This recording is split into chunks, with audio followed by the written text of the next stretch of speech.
अस्सलामुअलैकुम रहमतुल्लाहि व बरकातुहू। प्यारे दोस्तों, हमारे कुछ साथियों ने हमारे पास कुछ सवाल भेजे हुए थे, मगर किसी मसरूफियात के बिना पे मैं उन सवालों के जवाब अब तक ना दे सका।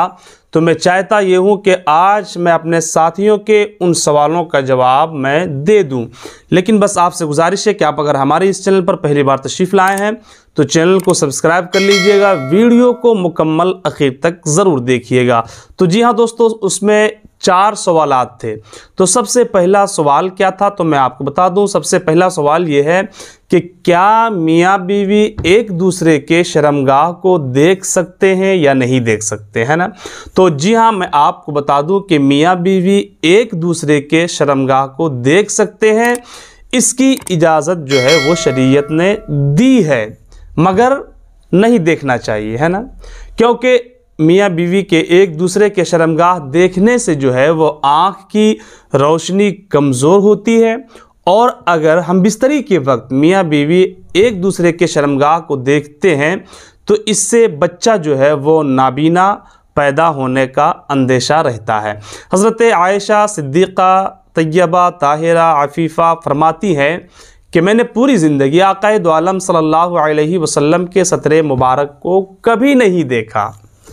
और दूसरी बात ये थी, दूसरा सवाल ये था, क्या हम बिस्तरी के वक्त बात कर सकते हैं या नहीं कर सकते। मियाँ बीवी आपस में हम बिस्तरी के वक्त बात कर सकते हैं या बात नहीं कर सकते। तो मैं आपको बता दूं कि हम बिस्तरी के वक्त मियाँ बीवी आपस में बात करना ये मकरूह है और इसे नापसंद किया गया है। और अगर मियाँ बीवी आपस में हम बिस्तरी के ख़ास वक्त में अगर बात करते हैं ना, तो फिर बच्चा जो है वो तोतला यानी गूंगा पैदा होने का अंदेशा रहता है।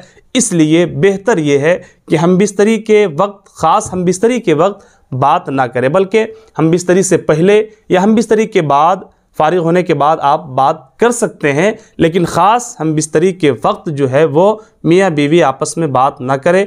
हो सकता हो कि बच्चा तोतला पैदा हो, बच्चा जो है वो गूंगा पैदा हो।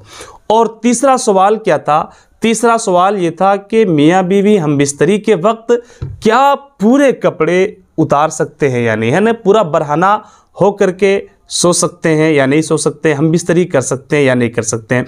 तो मैं आपको बता दूं कि पूरे कपड़े तो उतार सकते हैं, है ना, लेकिन मियाँ बीवी जो है अपने पूरे कपड़े बिला ज़रूरत ना उतारे, बल्कि उतने ही कपड़े, उतने ही सत्र को खोले जितनी की ज़रूरत है।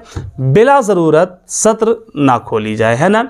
यानी जितने ज़रूरत है उतने ही कपड़े उतारें, ज़्यादा कपड़ा उतारने की ज़रूरत नहीं है। और अगर पूरे कपड़े उतार दे रहे हैं और बरहना हो जा रहे हैं तो बेहतर ये है कि चादर ओढ़ लें हम बिस्तरी के वक्त, है ना, चादर ओढ़ लें। और यहाँ तक कहा गया है कि अगर कोई शख्स, है ना, अगर कोई शख्स बरहना हो जाए हम बिस्तरी के वक्त, मुकम्मल कपड़े बदन से उतार दे, तो हो सकता हो कि उससे पैदा होने वाला बच्चा जो है ना वो बेहया हो सकता है ना, बच्चे के अंदर बेहयाई ज़्यादा आ सकती है। इसलिए कहा गया है कि पूरे कपड़े हम बिस्तरी के वक्त नहीं उतारने चाहिए।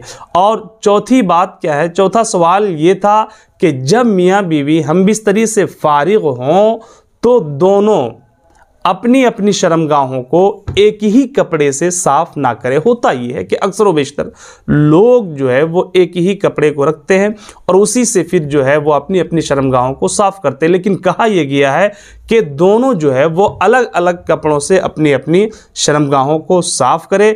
और अगर मियाँ बीवी एक ही कपड़े से दोनों अगर अपनी शर्मगाहों को साफ़ करते हैं तो इससे जो है ना वो इख्तलाफ हो सकता है, मियाँ बीवी के दरमियान जो है वो लड़ाई झगड़े हो सकते हैं, आपसी तनाज़ो हो सकता है, आपसी जो है इख्तलाफात बढ़ सकते हैं। इसलिए हमारे बुज़ुर्गों ने कहा है कि दोनों जो है अपनी अपनी शर्मगाहों को वो अलग अलग कपड़े से साफ़ करे। तो जी हाँ दोस्तों, ये हमारे कुछ ख़ास सवालात थे जो मैंने आप तक पहुँचाया। बस आपसे गुजारिश है कि आप अपने दीनी इस्लामी भाइयों तक इन बातों को ज़रूर पहुँचा दें। अस्सलामु अलैकुम रहमतुल्लाहि व बरकातुहू।